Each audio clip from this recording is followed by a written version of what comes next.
Hello friends, मैं पवन कुमार आपके अपने YouTube channel smart study with Pavan में आपका हार्दिक स्वागत करता हूं। आज की हमारी पर्यावरण की पहली क्लास होगी। पर्यावरण जो हमारा टॉपिक है, 14 सब्जेक्ट है, उन्हीं में से एक पर्यावरण और सामाजिक अध्ययन भी हमारा एक विषय है। ठीक है, उसमें हम पर्यावरण की बात करेंगे। पर्यावरण में हम पहला टॉपिक लेंगे सौरमंडल। सौरमंडल की खोज और डिस्कवरीज का जो सारा श्रेय जाता है वो हमारे कोपरनिकस को जाता है। इन्होंने कोपरनिकस ने 1543 में सौरमंडल के बारे में बताया था, और सौरमंडल का सारा श्रेय जो जाता है खोज वगैरह का कोपरनिकस को जाता है 1543 ईस्वी में।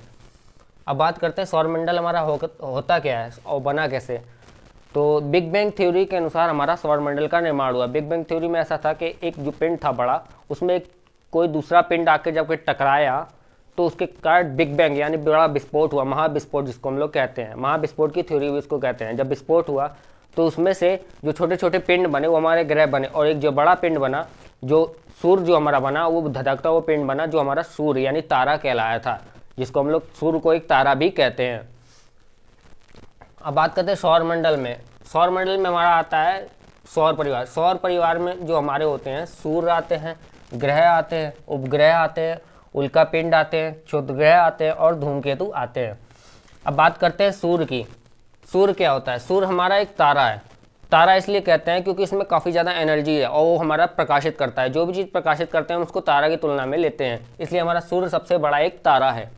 बात करते हैं सूर्य से पृथ्वी, यानी इसमें डिस्टेंस की बात की गई है। डिस्टेंस यानी दूरी। सूर्य से जो पृथ्वी की दूरी यानी न्यूनतम जो दूरी है हमारी 14.70 करोड़ किलोमीटर है। यानी 14.70 करोड़ किलोमीटर जो हमारी पृथ्वी से सूर्य की या सूर्य से जो पृथ्वी की न्यूनतम दूरी है 14.70 करोड़ किलोमीटर, वो हमारी क्या उपसौर की घटना कहलाती है। उपसौर मतलब जो कलाएं होती हैं अधिकतम और न्यूनतम में, हमारी जो कलाएं होती हैं उसमें जो न्यूनतम दूरी की कला मानी गई है हमारी सूर्य से पृथ्वी को लेकर के, वो हमारी उपसौर कही गई है। अब बात करते हैं अपसौर की। सूर्य से पृथ्वी की अधिकतम दूरी, मैक्सिमम यानी अधिकतम दूरी जो कहलाती है हमारी अपसौर कहलाती है, जो कि हमारी दूरी होती है 15.21 करोड़ किलोमीटर है। और जो अपसौर की घटना जो होती है वो 4 जुलाई को होती है, और हमारे जो उपसौर की घटना होती है वो 3 जनवरी को होती है, यानी घटित होती है हमारी। अब बात करते हैं सेंटर का जो टेम्परेचर होता है, यानी केंद्र का जो तापमान जो होता है सूर्य का, वो हमारा होता है 15 मिलियन डिग्री सेल्सियस, यानी 15 मिलियन डिग्री सेल्सियस हमारा सूर्य का तापमान होता है। अब बात करते हैं सरफेस का टेम्परेचर। सरफेस का टेम्परेचर का मतलब होता है सतह का तापमान कितना होता है। तो सतह का तापमान हमारा 6000 डिग्री सेल्सियस होता है, यानी 6000 तो काफ़ी ज़्यादा होता है। हम लोग 50 डिग्री सेल्सियस हम लोग बर्दाश्त नहीं कर पाते। सोचिए वहाँ पे सरफेस का टेम्परेचर यानी सूर्य के सतह का तापमान जो होता है हमारा 6000 डिग्री सेल्सियस होता है। अब बात करते हैं सूर्य के डायमीटर यानी व्यास की। जो हमारे सूर्य का जो व्यास होता है वो 13,92,000 किलोमीटर होता है। कितना होता है? 13,92,000 किलोमीटर होता है। अब बात करते हैं एज की। सूर्य की एक, जैसे हम लोगों की एक अमूमन एज होती है, उसके बाद हम लोगों की मृत्यु हो जाती है, उसी तरीके से सूर्य जो हमारा तारा है उसकी भी एक निर्धारित एज मानी गई है। एज हमारी है 5 मिलियन ईयर। 5 मिलियन ईयर्स माना हमारा एज माना गया है सूर्य का। अब बात करते हैं इसमें जो संलयन जो मतलब क्रियाएं जो होती हैं वो किस किस के अकॉर्डिंग क्या होती है। इसमें जो पाए जाते हैं सूर्य में वो हाइड्रोजन 71% होती है, हीलियम 26.5% होती है, और अदर जो केमिकल्स में आते हैं वो 2.5% में हमारे यानी प्रतिशत में आते हैं। अब बात करते हैं सूर्य का प्रकाश पृथ्वी पर। बात करते हैं सूर्य का आखिर प्रकाश हमारी पृथ्वी पे कितनी देर में पहुंचता है। तो सूर्य का प्रकाश हमारी पृथ्वी पहुंचता है वो 8 मिनट 16 सेकेंड में पहुंचता है। अब बात करते हैं ग्रहों की। ग्रहों में हमारे 8 ग्रह आते हैं मुख्य रूप से। पहले हमारे 9 थे, लेकिन वो हमारे सौरमंडल में फिट नहीं बैठ रहा था, यानी परिस्थिति हमारे फिट नहीं बैठ रहा था, उसको बौना ग्रह की श्रेणी में कर दिया था। हमारा जो आया था यम को हम लोगों ने निकाल दिया। अब बचे हमारे 8 ग्रह। बुध को मरकरी कहते हैं, शुक्र को वीनस कहते हैं, पृथ्वी को अर्थ कहते हैं, मंगल को मार्स कहते हैं हम लोग, और बृहस्पति को जुपिटर कहते हैं, शनि को सैटर्न कहते हैं, अरुण को यूरेनस कहते हैं, वरुण को नेपच्यून कहते हैं। बात करते हैं अब ग्रहों से। जो हमारा सूर्य के सबसे जो नज़दीक ग्रह होता है वो हमारा सबसे छोटा ग्रह भी है। जो सूर्य के सबसे जो नज़दीक ग्रह है वो हमारा बुध है, और बुध का जो टेम्परेचर होता है सूर्य के नज़दीक होने के कारण काफ़ी ज़्यादा होता है। वो हमारा 560 डिग्री टेम्परेचर के आसपास हमारा होता है। अब बात करते हैं नेक्स्ट हमारा शुक्र ग्रह। शुक्र ग्रह को चमकीला ग्रह भी कहते हैं। चमकीला ग्रह इसलिए कहते हैं क्योंकि वहाँ पे शुक्र ग्रह पे वायुमंडल में गैस की अधिकता बहुत ज़्यादा होती है, कार्बन डाइऑक्साइड की खासकर अधिकता होने के कारण इसको चमकीला ग्रह भी कहते हैं, और वहाँ थंडरस्टॉर्म बहुत ज़्यादा आते हैं उस ग्रह पे। अब बात करते हैं पृथ्वी की। पृथ्वी हमारा जाहिर सी बात है 70% पानी होने के कारण हम लोग पृथ्वी को नीला ग्रह भी कहते हैं। अब बात करते हैं मंगल ग्रह। मंगल ग्रह को लाल ग्रह कहते हैं। आखिर क्यों लाल ग्रह कहते हैं? क्योंकि वहाँ आयरन ऑक्साइड की जो मात्रा होती है वो बहुत ज़्यादा होती है उस ग्रह पे, इसलिए हम लोग मंगल ग्रह को लाल ग्रह भी कहते हैं। अब बात करते हैं बृहस्पति ग्रह। बृहस्पति ग्रह जो हमारे सोलर सिस्टम का यानी सौर मंडल का यानी सौर परिवार का जो हमारा सबसे बड़ा ग्रह है। बड़ा ग्रह इसलिए कहते हैं क्योंकि वो बाकी ग्रहों की तुलना में काफ़ी ज़्यादा बड़ा है, यानी पृथ्वी से भी जब मान लीजिए 12 टाइम यानी 12 गुना बड़ा है वो हमारा। अब बात करते हैं शनि की। शनि पीला ग्रह इसलिए माना जाता है क्योंकि वो उसकी जो वलय यानी उसमें जो वलय पाए जाते हैं, जैसे मान लीजिए कोई भी ग्रह है उसके पास वलय नहीं होता, लेकिन शनि के पास अपनी खुद की ज़्यादा वलय होती हैं। ठीक है, बात करते हैं अब जो वलयों में जो पार्टिकल्स होते हैं यानी कण जो होते हैं वो हमारे छोटे छोटे पिंड होते हैं, वो बर्फ के, धूल के और गैस के इनके बने हुए होते हैं। शनि में जो वलय होते हैं उनमें जो पिंड होते हैं वो गैस के, धूल के, बर्फ के आदि बने हुए होते हैं, और उन्हीं पिंडों छोटे छोटे पिंड घूमते रहते हैं, उनका हमारा एक वलय यानी रिंग टाइप का बन जाता है। अब बात करते हैं अरुण की। अरुण कैसा ग्रह है? तो वो हरा ग्रह है। हरा ग्रह इसलिए क्योंकि वहाँ मीथेन की सबसे ज़्यादा अधिकता पाई जाती है, यानी मीथेन गैस वहाँ बहुत ज़्यादा होती है। अब बात करते हैं वरुण ग्रह। वरुण ग्रह को हम लोग ठंडा ग्रह में रखा है। ठंडा ग्रह क्यों? इसलिए ठंडा इसकी विशेषता क्यों है? क्योंकि ये सूर्य से हमारे सबसे ज़्यादा दूर है। क्या है? सूर्य से सबसे ज़्यादा हमारा ये दूर है। अब बात करते हैं इनके घूर्णन काल की। घूर्णन का मतलब होता है अपने एक्सिस पे किसी चीज़ का घूमना। जैसे मान लीजिए ये पृथ्वी है, यहाँ से अपने एक्सिस से घूमना चालू की, फिर यहाँ से होकर के ये आया, तो जो इसका एक जो टाइम पीरियड होता है इसको घूर्णन काल कहते हैं हम लोग। ठीक है, अब बात करते हैं घूर्णन काल। तो मरकरी है जो हमारा वो अपने एक्सिस पे यानी घूर्णन काल 58.6 दिनों में करता है। अब बात करते हैं शुक्र की। जो हमारा शुक्र ग्रह है उसका घूर्णन काल है 243 दिन का। ये सबसे स्लो है, ये सारे ग्रहों में सबसे धीमे मतलब घूर्णन करता है। क्वेश्चन में कई बार कंपटीशन में क्वेश्चन पूछा गया कि सबसे धीमे अपने मतलब उस पर घूर्णन अपने पथ पे घूर्णन सबसे धीमे कौन करता है? तो 243 दिन में हमारा शुक्र ही करता है। अब बात करते हैं पृथ्वी। पृथ्वी हमारा 23 घंटे कुछ में करता है, तो उसको ओवरऑल 24 आवर्स मानते हैं हम लोग। 24 घंटों में अपना घूर्णन काल पूरा करता है पृथ्वी ग्रह। ठीक, अब बात करते हैं मंगल ग्रह की। मंगल ग्रह या मार्स ग्रह की, मार्स प्लैनेट की। तो मार्स प्लैनेट जो है अपना 24 घंटे 6 मिनट में अपना पूरा घूर्णन काल पूरा कंप्लीट कर लेता है। अब बात करते हैं बृहस्पति की। तो बृहस्पति का बड़ा साइज है लेकिन उसका ग्रेविटेशनल फील्ड भी उतना ही स्ट्रॉन्ग है, इसीलिए ये भी बृहस्पति भी क्या करता है 9 घंटे 55 मिनट में ही अपना पूरा एक चक्कर लगा लेता है खुद के, मतलब घूर्णन एक 9 घंटे 55 मिनट में ही पूरी परिक्रमा कर लेता है।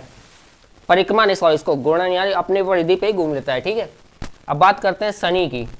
शनि जो होता है, अब शनि का जो घूर्णन काल दिया हुआ है 10 घंटे 34 मिनट का है। अब बात करते हैं अरुण यानी यूरेनस का। यूरेनस का जो घूर्णन काल है 10 घंटे 25 मिनट का हमारा है। अब बात करते हैं वरुण यानी नेपच्यून की। नेपच्यून का जो घूर्णन काल है वो 19.1 घंटे का यानी आवर का होता है। अब बात करते हैं परिक्रमा। परिक्रमा क्या होता है? जैसे मान लीजिए लोग पूजा करते हैं तो मंदिर के चारों तरफ घूमते हैं तो हमारा परिक्रमा होता है। उसी तरीके से परिक्रमा का यहाँ आशय होता है सूर्य के एक पॉइंट से घूमने से दूसरे पॉइंट से वापस इनिशियल पॉइंट में जो पहुँच जाते हैं हम लोग, वो परिक्रमा कहलाती है। यानी वो समय जो एक निश्चित स्थान से, मान लीजिए सूर्य है, यहाँ से पृथ्वी घूमना चालू की, ऐसे घूमी, ऐसे जाकर फिर यहीं घूमी, ठीक, यहाँ जाके मिल गई अपने जहाँ इनिशियल जहाँ से चालू हुई थी पृथ्वी घूमना, तो ये पूरा क्या कहलाता है? परिक्रमा कहलाता है। इसको ही परिक्रमण काल भी कहते हैं। तो सभी ग्रहों की परिक्रमा करने का समय अलग अलग होता है, क्योंकि कुछ स्लो घूमते हैं तो कुछ फास्ट घूमते हैं, इस वजह से उनकी परिक्रमा भी उतनी अनुसार चलती है। अब बात करते हैं बुध की यानी मरकरी की। तो जो परिक्रमा है मरकरी यानी बुध जो है 28 दिन में सूर्य की परिक्रमा करता है, और जो हमारा शुक्र ग्रह है वो 225 दिनों में सूर्य की परिक्रमा करता है। एक परिक्रमा यानी एक समय अवधि पे एक परिक्रमा करता है हमारा 225 दिनों में। अब बात करते हैं पृथ्वी की। पृथ्वी जो हमारा 365 दिन 5 घंटे 48 मिनट और 40 सेकंड में पूरी पृथ्वी जो है वो सूर्य का एक चक्कर लगाती है। अब बात करते हैं मंगल ग्रह की।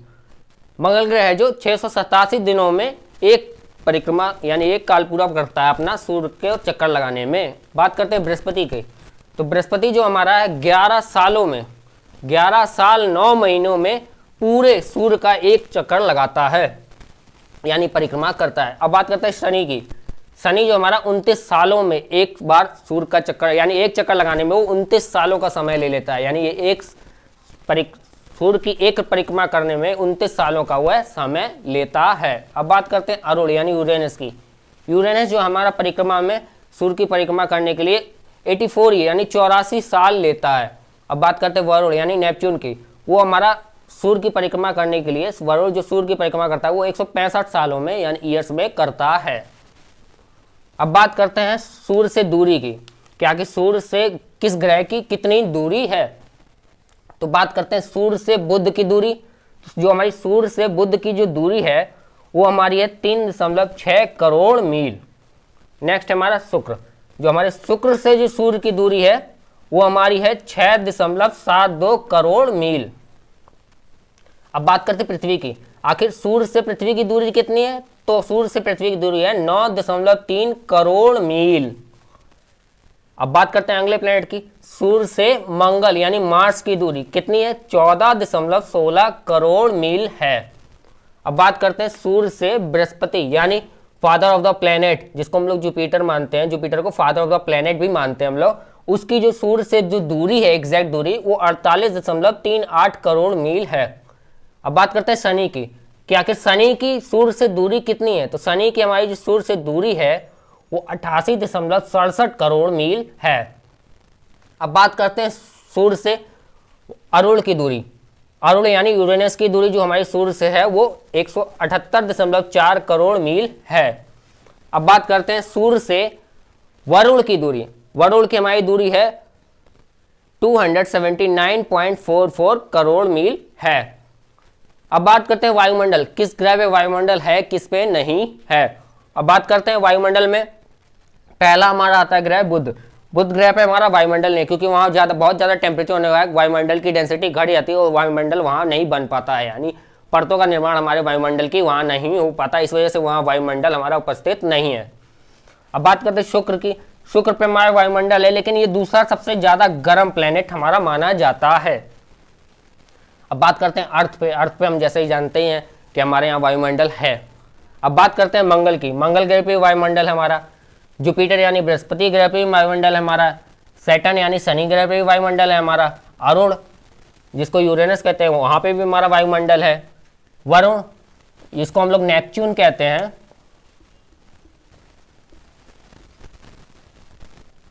वहाँ पे भी हमारा वायुमंडल है। और नेपच्यून जो हमारा है सबसे दूर यानी सूर्य से जो सबसे दूर ग्रह है वो हमारा नेपच्यून है, इसी वजह से वो ठंडा भी है। अब बात करते हैं आकार में। ये तो हम लोगों ने क्रम से पढ़ा कि सूर्य से क्रम के अनुसार कौन कौन से ग्रह आते हैं। जैसे पहला ग्रह आता है बुध, दूसरा शुक्र आता है, तीसरा पृथ्वी आता है, चौथा मंगल आता है, पांचवा बृहस्पति आता है, पांचवा के बाद छठा शनि आता है, सातवां अरुण आता है, आठवां हमारा वरुण जिसको हम लोग नेपच्यून भी कहते हैं। अब बात करते हैं आकार के हिसाब, आकार को या द्रव्यमान के हिसाब से जो होता है वो हमारे सबसे बड़ा पहले प्लेनेट रखा था, उससे फिर छोटा, फिर छोटा, फिर सबसे छोटा, इस तरीके से आकार में रखा जाता है। तो सबसे पहला जो हमारा प्लेनेट आता है आकार के में जो सबसे बड़ा जो होता है वो हमारा आता है जुपिटर। जुपिटर के यानी बृहस्पति कहते हैं, फादर ऑफ द प्लेनेट इसीलिए इसी को कहते हैं क्योंकि ये आकार की श्रेणी में सबसे पहले आता है। अब बात करते हैं सेकंड नंबर का जो हमारा आता है सैटर्न यानी शनि आता है, जो हमारा दूसरे नंबर का आकार की दृष्टि में आता है। अब बात करते हैं अरुण। अरुण जो हमारा है जिसको हम लोग यूरेनस भी कहते हैं, अरुण हमारा तीसरे नंबर आकार की दृष्टि में तीसरे नंबर का प्लेनेट हमारा आता है, यानी इसका जो तीसरा स्थान है वो आकार की दृष्टि से है। अब बात करते हैं नेपच्यून यानी वरुण की। वरुण का जो हमारे आकार की दृष्टि में सौरमंडल में जो स्थान है वो हमारा चौथा है, यानी फोर्थ नंबर का यह प्लेनेट माना जाता है।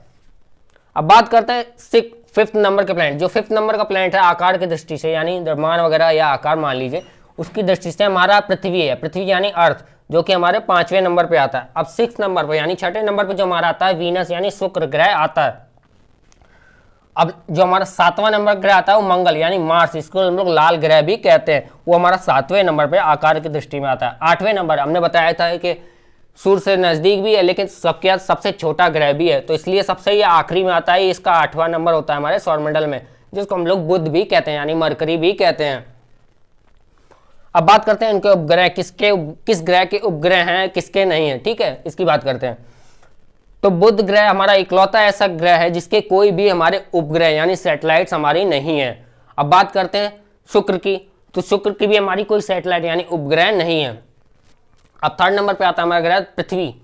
पृथ्वी की बात करें तो पृथ्वी पर का इकलौता उपग्रह हमारा चंद्रमा यानी मून है। अब बात करते हैं मंगल की। मंगल के सिर्फ 2 ही उपग्रह हैं, फोबोस और डीमोस, और जो डीमोस हमारा जो ग्रह है जिसको हम लोग डीमोस कहते हैं, फोबोस और डीमोस में से जो हमारा डीमोस ग्रह है वो जितने भी हमारे ग्रह हैं उन सभी के उपग्रह में से सबसे छोटा जो उपग्रह है वो हमारा डीमोस कहलाता, डीमोस है। अब बात करते हैं बृहस्पति की। बृहस्पति में 79 एक कम 80 ग्रह हैं, जिनमें से सारे ग्रहों में से जो सबसे बड़ा उपग्रह है वो हमारे बृहस्पति में ही है, जिसका नाम है गैनीमीड। अब बात करते हैं शनि की।